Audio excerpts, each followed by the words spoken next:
Hello, I'm Dr. David Hamilton, and this is a reading of my blog, The Illusion of Being Self-Made: Why Gratitude and Humility Matter More Than We Think. We love a good success story. The self-made entrepreneur who bootstrapped their way to the top, the athlete who defied the odds, the student with the tough background who had to work harder than anyone else and reaped the rewards in the end. These stories fuel the belief that with enough grit and determination, anyone can succeed. I personally find this narrative inspiring, but there's another side to life that's often overlooked. There's also the support and, dare I say, luck and circumstance that form a backdrop to most successes. And I find it's important to remember this. As philosopher Michael Sandel argues in The Tyranny of Merit, the more we believe we are entirely self-made, the harder it becomes to cultivate humility and gratitude.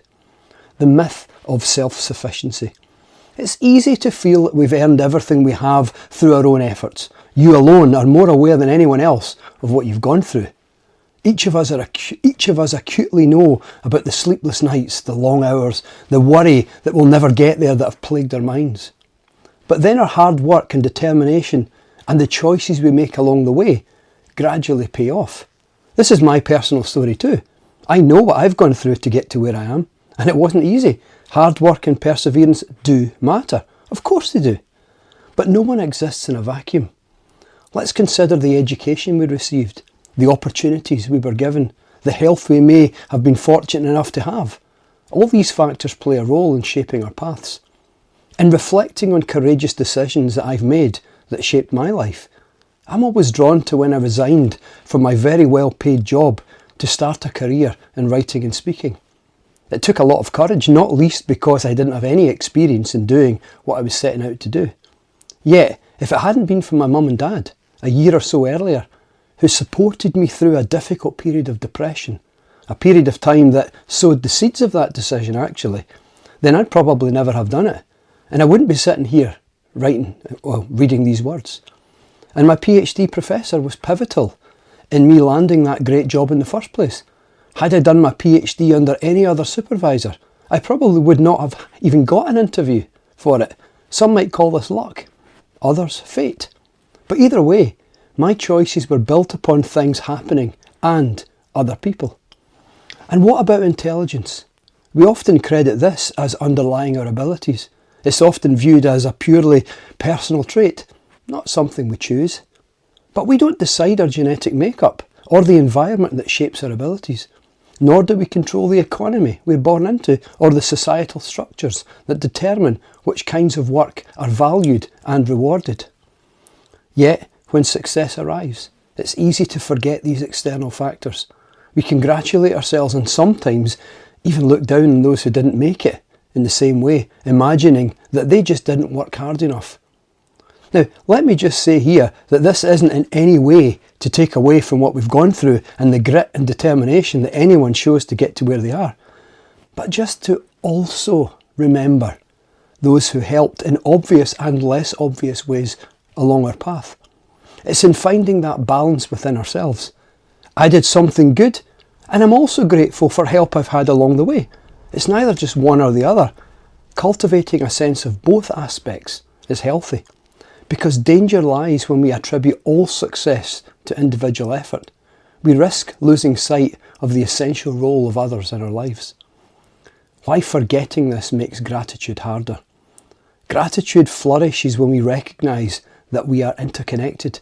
It grows when we acknowledge that we are recipients of kindness, opportunity and even good fortune.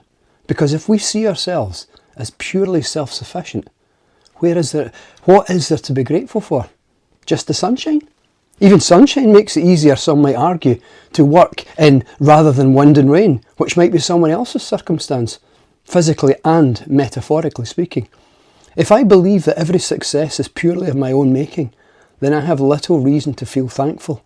Worse still, I might come to see those who struggle as simply not trying hard enough, rather than as people who may have faced obstacles that I was lucky enough to avoid. Because for every person who succeeded in building something, someone else had a similar dream, but ill health or some other circumstance stood in their way, or made the hill much steeper to climb. Gratitude requires an open-hearted recognition of the people and circumstances that have helped shape us. It softens the ego's grip and lets humility find a foothold. The understanding that while effort matters, none of us is entirely self-made. A more honest and kinder perspective. As I've said, this isn't about diminishing hard work or denying personal responsibility. It's about taking a fuller, more truthful perspective. One that makes space for gratitude rather than entitlement, humility rather than arrogance.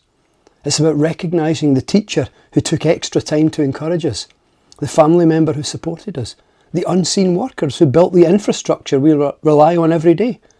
It's about appreciating the fortunate breaks, the mentors, the societal structures that help us get to where we are, and the luck or fate, whatever we prefer to call it. It's about extending that same understanding to others, acknowledging that not everyone had the same foundation to build on, and that kindness, rather than judgment, is the more compassionate response.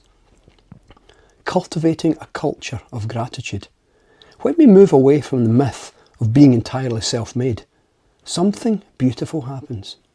Gratitude becomes easier, relationships become deeper, and kindness becomes more natural. We start to see success not as an individual possession, but as something we can share, something that can lift others as well as ourselves. Humility and gratitude are not just moral virtues, they're deeply interconnected to well-being. Studies show that grateful people are happier, more resilient, and more connected to others. Humility too is a strength.